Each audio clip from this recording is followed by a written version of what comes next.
Research from the University of Queensland, supported by experts at the University of Adelaide, suggests that people using the antipsychotic drug clozapine may not need regular blood monitoring after 2 years.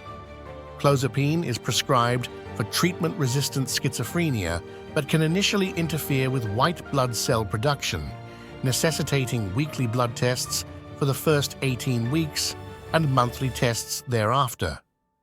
The study, analyzing data from 26,630 people taking clozapine, found that after 2 years, the rate of seriously low neutrophil levels was just 0.001% per week.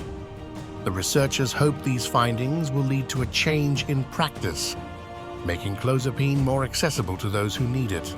If you enjoyed this video, please give it a thumbs up and subscribe to my channel for more great content.